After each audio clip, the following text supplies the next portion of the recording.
the dessert, they could come over. Let's take a seat and then we can continue with the second panel discussion, which is going to be, we're hoping to get to do this in 30 minutes. If we get any of the results coming in as during the discussions, we'll bring the 1, 2 up.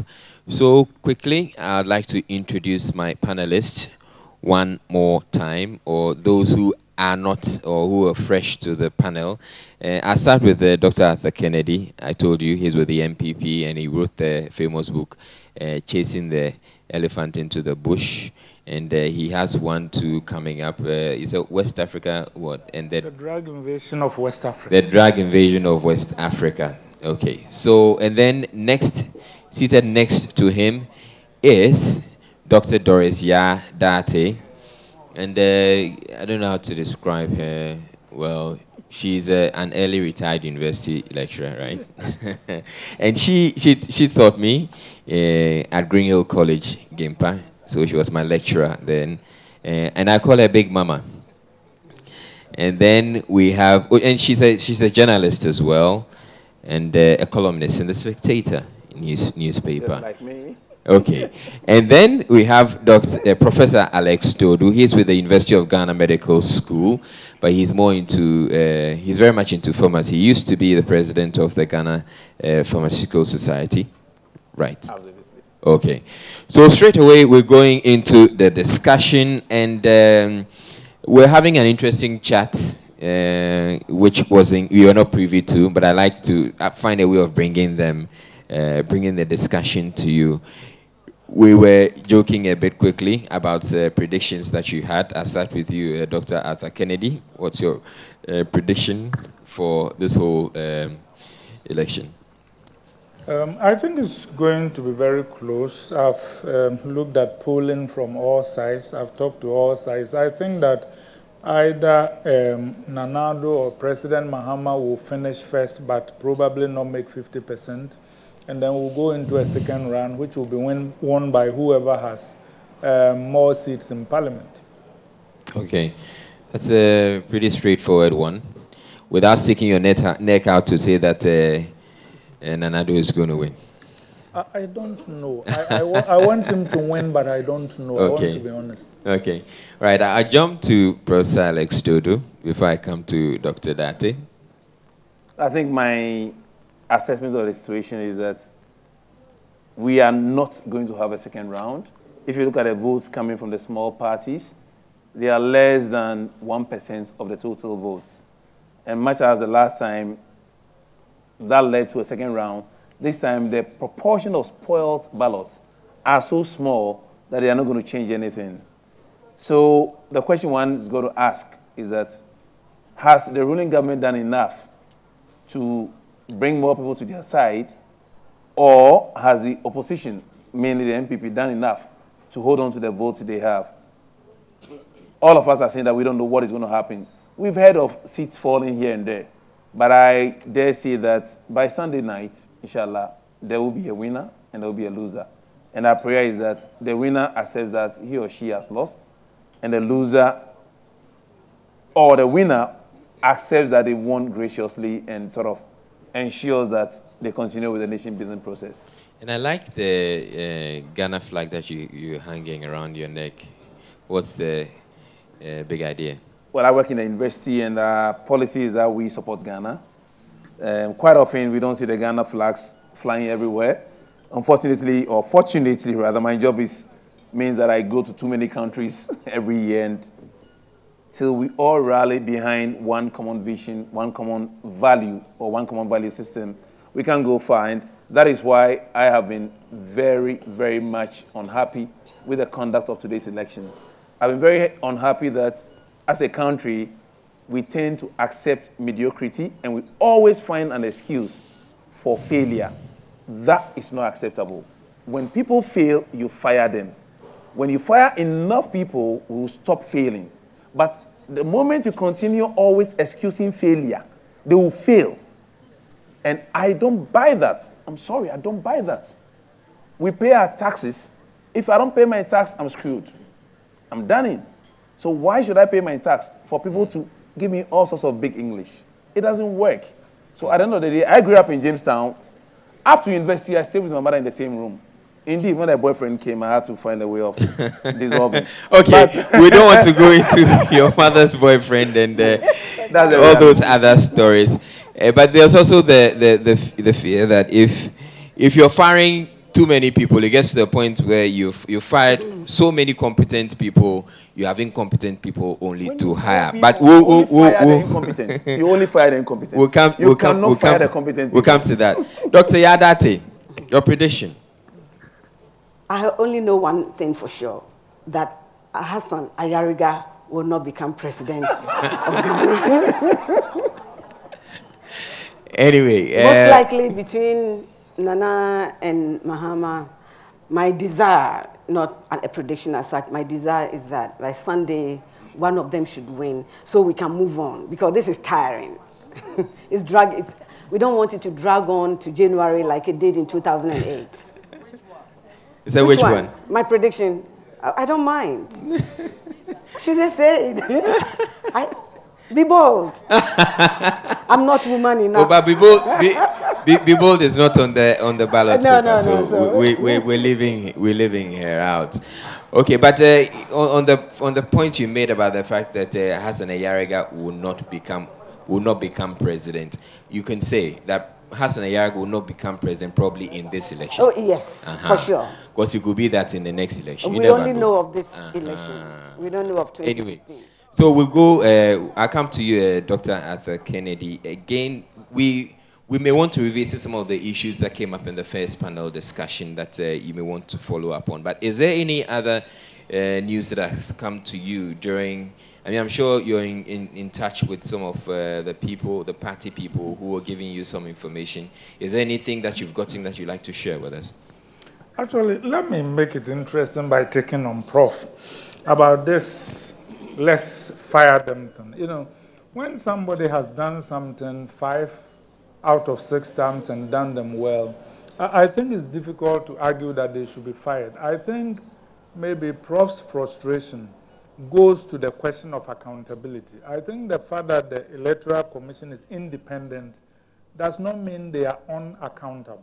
I, for example, feel that if before passing this subsidiary legislation that led to the creation of new constituencies, we had, for example, called the Electoral Commissioner before Parliament to grill him about their plans for the constituents and for biometric registration and ask him questions.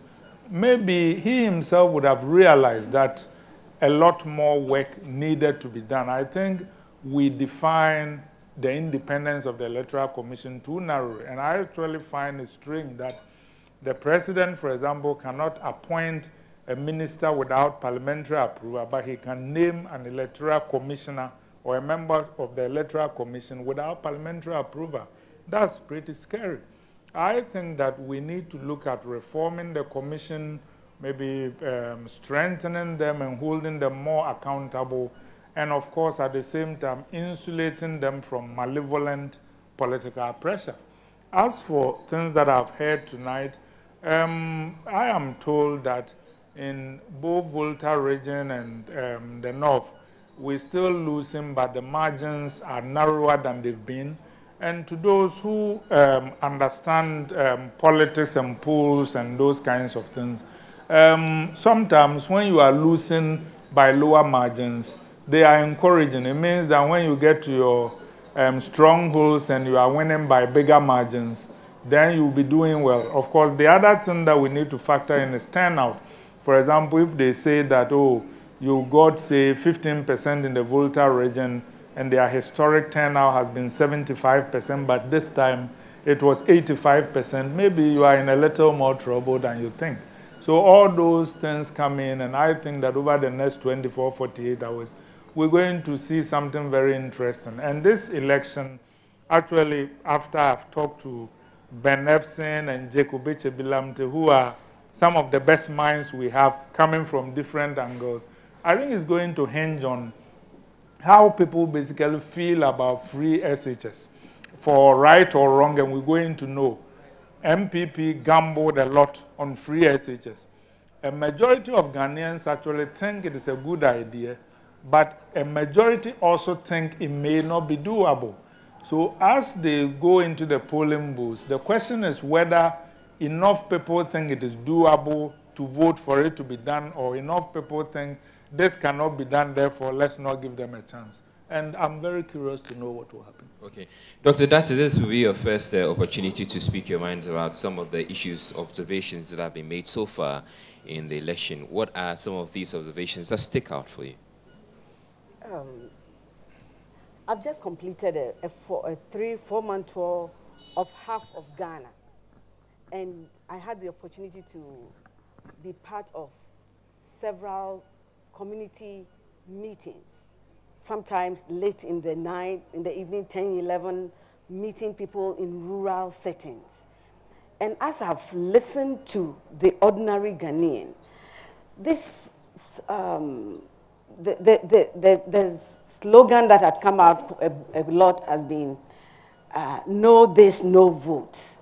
No that, no vote. And the sense I've picked up from the regions, from our rural people, is that they are dissatisfied with the leadership of this country and the quality of their lives. So and some of them actually meant it when they said they wouldn't vote. And listening to the results, commentary since this morning, I picked up that it appears some of them are carrying out their threats and not voting. And I won't mention specific political parties, but meeting the electorate in, for instance, NDC strongholds, who are hurt that they have not been taken care of, and the electorate in MPP stronghold, who are carrying over hurts from previous times. So my, I don't know if we are calling this prediction. My take on it is that the hurt in people about coming out of disappointment would factor into the outcome. So Arthur Kennedy mentioned that you are picking up that in the Volta region, it appears, of course, the MPP not winning, but the margin, it's closing in or lesser. Maybe that's where some of those things are coming from. That some of them have not voted because they are wondering what is in it for me. There isn't much in politics for them. So maybe they are not voting because of that, or a few of them have moved to vote the MPP way. That's my take on this as we go on. So I'm looking out to see the more of the outcome of the elections, to see if no toilet, no vote, no water, no vote, no road, no vote. They're scattered. It's incredible. You go to communities where literacy level is so low, and they sort of find some class 1 child to write it in a way and put signboards scattered throughout the country. It's so fascinating. We didn't have this in 2008. So it's something we should look out for. And there should be a message in it for our leaders that we don't go sit down and make them cheaters every day. So there's a saying in the local parlance, every day for Tifman, one day for Massa. So probably in this election time, the Massa, that is the masters, vote especially in the rural areas, the people we take for granted, they are going to become the masters, and their dissatisfaction with their lot would inform their voting. Okay, now, Prof, I'm going to be asking you a question, and the question will go to all three of my panelists. It's not something we have really thought of, but I'm going to throw it at you anyway. During the analysis with Mr. Frimpong, there was this talk about the fact that we have not been able to master, both parties have not been able to master the succession from a sitting president to whoever succeeds a sitting president within a party. There was the Swedru Declaration, where Rawlings just handpicked Atta Mills, and then when it got to the turn of the MPP or Kufuor to get to do it, then there was the beauty contest that it was referred to. which way do you think, or how do you think we can better handle that succession? Because it's an issue that plagues both the NDC and the NPP. I mean, Israel, the first thing we've got to say is that the English have a saying that on easy is the head that wears a crown. At the end of the day, when you are a sitting president, the expectations of incumbency, everybody thinks you can solve their problems. And of course, the resources of state can never satisfy everybody. So any incumbent in any country is always starting at a negative. So that is the biggest problem. Incumbent starting as a negative? Because I'm thinking that incumbents start with an advantage. Actually, they don't. They have the affairs, they have the resources of state. But so many people expect so much that if you have a country where the gap is small, people just, you cannot satisfy 100%. Even if you do 98, like the last election, you lose 2%, you've lost. So that is one problem. Secondly, and it's an issue you haven't brought up, where the electoral process keeps changing, it also throws problems. And I will say this, and I'll say it on record, that the operation of our Electoral Commission has left a lot to be desired of in this election. I know the media doesn't want to make of it, but there are issues of principles. For instance, when an Electoral Commission holds a primaries for a party for constituencies which by law have not been approved, regardless of whether it appears that it will be approved or not, it's illegal because it's like prejudging the process, and it is wrong. In fact, it is like in the days of curfew, there was a story about a policeman catching someone 15 minutes before the curfew and throwing him in jail. Why? Because he said, oh, he knows the one's house, and there's no way he will get to his house before the curfew starts. So he threw him in to cut a long shot. We knew the LI or the CI was going to be passed. But for the Electoral Commission to hold the primaries for the NDC and approve it, it's illegal. You cannot accept that. You see, this country has a penchant for tolerating what I call illegality. There were no constituencies. So the Electoral Commission doing that has prejudged the people. Okay, but Prof, how does this relate to the issue I brought about the fact that the succession? The issue of succession, I would always say that it's always going to be difficult when you have a very close party handing over from one party to the other because the expectations are too much. And in fact, dare I say, they are too unrealistic. Everybody thinks government will build them toilets, houses. It's unrealistic. So whoever is in power is in trouble. So should the NDC win, it's not because they have done badly, probably, but it's because what Ghanaians expect of anybody in power, whether NDC or MPP or any other party, is too much. Can we solve it in the next 8 years? I doubt.